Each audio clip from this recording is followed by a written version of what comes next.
Hello everyone, Giltar here with a sort of, I guess, not really an unboxing video, but just sort of a tour through the Alteisen Ver.Progressive model kit's contents. This is something I want to do now. I don't often do like model kit inspections because for the most part I have model kits that are pretty standard, you know, high grade kits and your standard Gundam model kits, but something like the Alteisen Ver.Progressive is kind of like, I guess, the first of its kind, which is a sort of version 2.0 of a Kotobukiya Super Robot Wars model kit.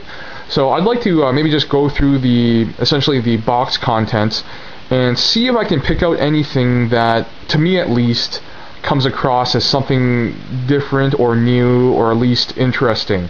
So here's the cover of the box, pretty standard, nice artwork of the Alteisen mecha. Some promotional photography of the model kit showing off its ability to do some various poses. Pretty standard stuff there. Okay, and now I've already taken a look through the instruction manual in my channel update video. Nothing, spectacular there. Pretty, sort of par for the course with respect to Kotobukiya's kits. So let's take a look at some of the runners or plates. So we've got on the top a D plate, plastic parts, and as you can see, there's a green colored, pre-painted part here. I think it might be for the face or head of the Alteisen. Pretty standard. For those who don't know, most of Kotobukiya's, or not most, but many of their model kits are pre-painted. One of the sort of marketing points of the Super Robot Wars model kits are that they are quote-unquote pre-painted. However, that doesn't mean they're fully detailed. It doesn't mean that they're accurate to the sort of a source material. But it is something to take note of, that some of the parts are already painted for you, which is a nice thing for people who don't want to go into the effort of painting a whole model kit. Now, I don't know if you guys can make it out on my camera, but the spike here for one of its forearm, I can't remember what the name of the weapon is, but one of the forearm spikes is actually pre-painted in not a chrome, but a metallic silver paint. So that's something that's interesting. To me, at least, it's interesting to me. The A plate with a bunch of red parts, again, a bit of green pre-colored bits there. So far, nothing out of the ordinary. Things that are quite basic and straightforward. Now, this is the B plate and the E plate, or wait, F plate, in one bag. Again, straightforward. I do want to make a note that I've said it before in my reviews, but I really do like the design of the Kotobukiya's hands. The moldings for the hands I really do like. They look more mechanical.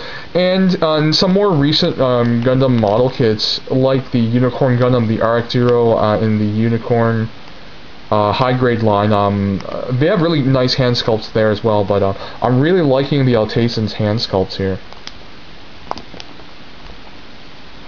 Alright, some small runners or plates, joint pieces. These are all black plastic. So far so good. Nothing sort of really, I guess, surprising, to me at least. Now granted, I do have experience with previous Super Robot Wars models and other Kotobukiya products, so to me this doesn't look surprising. To some of you out there who haven't seen Kotobukiya kits before, or at least sort of in-depth inspections of their contents, this might seem like a lot of pieces, which there are, but I mean, to me, the kits that I've had experience with from Kotobukiya that have really like the highest parts count have to be the Armored Core kits, the larger ones. They have like a few hundred parts easily, and they do take some time to assemble simply because they have a lot of parts to put together.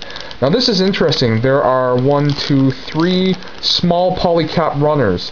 Now the thing is that if you were to combine all of them together, it's pretty small even, that said, because a lot of these polycap parts are spaced out a little further. You'll find that on Bandai's polycap runners, the polycaps are spaced closer together. So this is actually quite a low number of polycaps.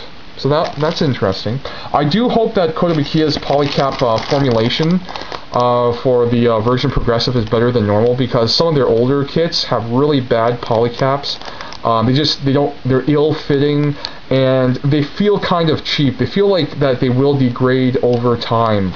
And I've read and heard a lot of reports by Kotobukiya model kit owners that basically their model kits that they've put together some time ago literally fall apart on their own, because I guess the polycap pieces just degrade and parts just fall off because the polycaps deteriorate.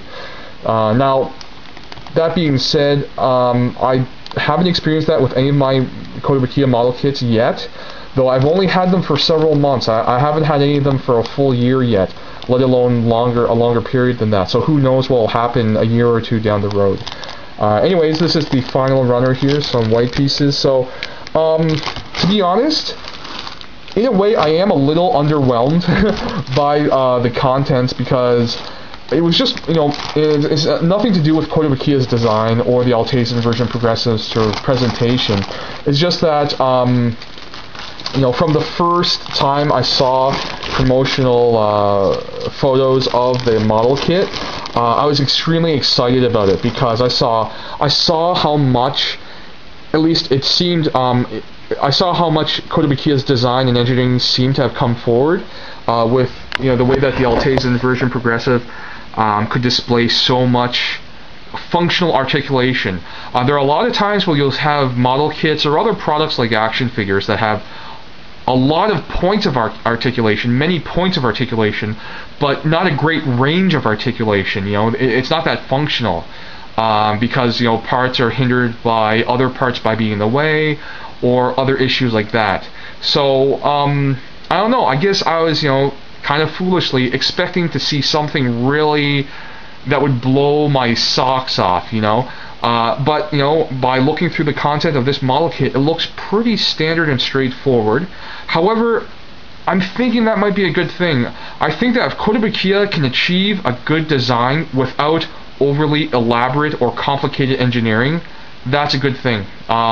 Great design doesn't have to be overly complex. Great design just simply has to work. And there are many times when, in my opinion at least, less is more. If you can do more with the more simplistic and just solid design, I think that's a good thing.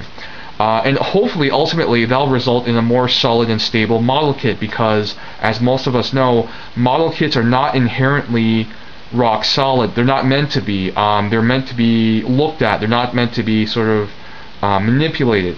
And I think some of us, especially people who have mostly or exclusively experience with Gunpla, your expectations are not necessarily of model kits, but rather Gundam model kits. Because if you look in the wide world of model kit products, traditional scale model kits, they're not meant to be manipulated. They're not meant to have a great range or any articulation.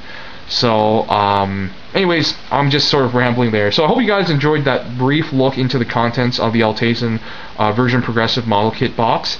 Again, I'm going to be busy for the next several days, and I've been working for the last several days actually, straight. I haven't had a day off in a while, but this weekend I'm going to have 2 days off, and hopefully I don't have anything else to interrupt me. I'm going to basically try to work my way through building this model kit, and hopefully next week at some point I'll be able to film a review for you guys. So yeah, there you go. Thanks for watching, and I'll see you guys next time.